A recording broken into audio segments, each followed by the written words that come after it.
How aren't the whites standing in front of the mic? Why aren't the churches and governments standing there and forced to answer charges? No, they're the ones that get to determine the process. So, I mean, to me, it's not an abstract matter. I get angry, very angry about this stuff because I see what it does. I've seen people die when the money pours into the community. You know? The death from drug overdoses and alcoholism in the downtown east side went through the roof when the compensation money started coming. And that's not accidental. You give somebody $10,000, you can't rebuild your life with that, but you can drink yourself to death with it. Right? It's enough to kill yourself with, and it's not an accident.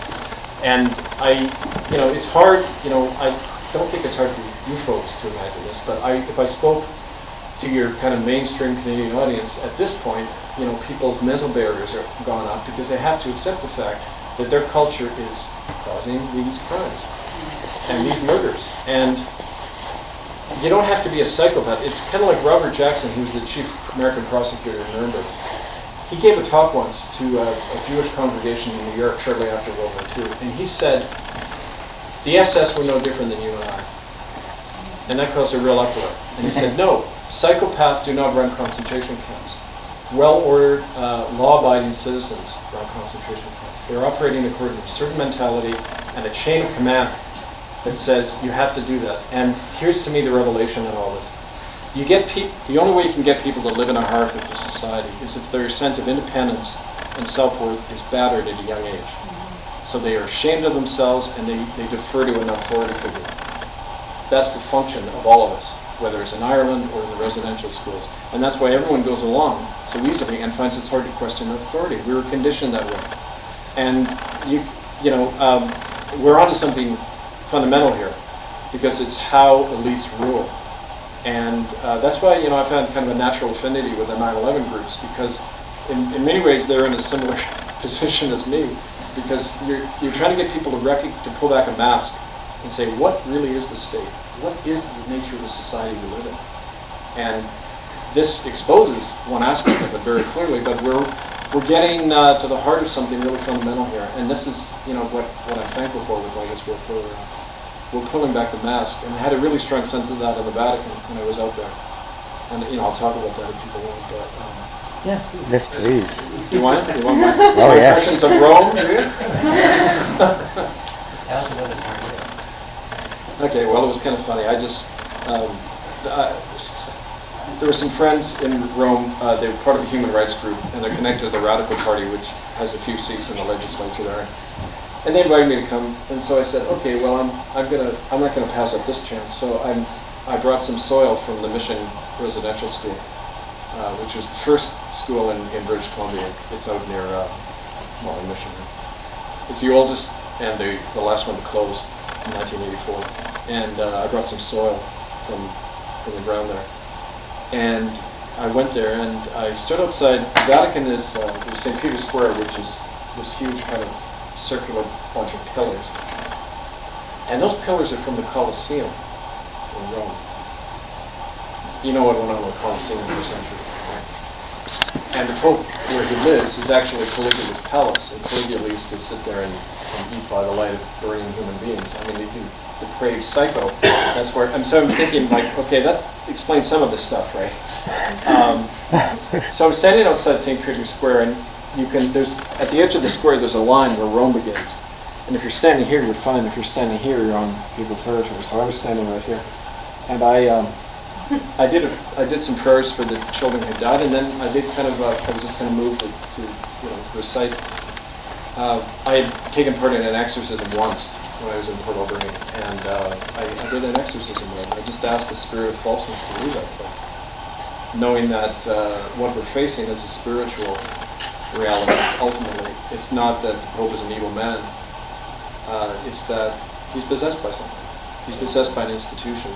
It's interesting if you read in the epistles in the last part of the Bible, Paul's writing to all these little churches all over Asia Minor, and he doesn't write to the people. He starts it by saying, to the angel of the church of Cappadocia, to the angel of the church of. So he's addressing what they call an angel, which some people, you get different names for this, but to me, an act of exorcism means you're addressing the overarching spirit of an institution.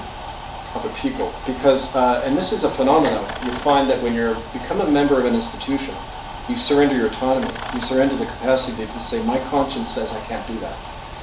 To rise up through an institution, through the hierarchy, you have to show, and you're tested. If you can sacrifice your conscience for the sake of the organization, then you go up another notch. And if you sacrifice a friend or somebody you love, the advance is that much quicker. So what that does is it creates this spirit that actually controls everything. And I'm sure psychologists have a word for that, but the reality is that tends to control people's minds. So you may, as a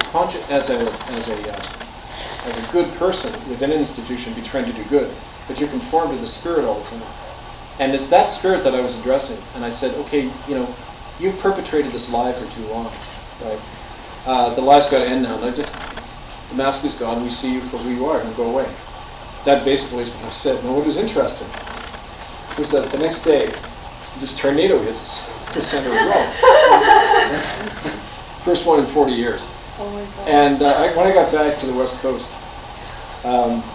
my friend Capilano, he said, wow, like that, I mean, he took it seriously. He said, yeah, like that's the elemental kind of energy of all those children and all those people. I mean, you think over the centuries of the people who have been suffered, including my ancestors, at the hands of that institution, right? And there's something was evoked by that. And what was interesting too is two other things happened. We had written to the Pope the year before that, asking him to identify the burial sites of the children who died in these Catholic boarding schools. And most of the residential schools in Canada were Catholic, although Protestant too. And they never answered the letter. But I was heading out to Genoa the next day, and the Genoese municipal government had invited me. They said, we feel a moral responsibility because Christopher Columbus was from this town, so he started all this garbage, so please come and speak to us, right? It was great. So I go to Genoa and I get this back channel communication from Cardinal Bagnasco, who is the third most powerful guy in the Vatican, right? And he said he's sorry he can't make my talk. I said, whoa, what is this? But he would be willing to sit down and talk about this letter, right?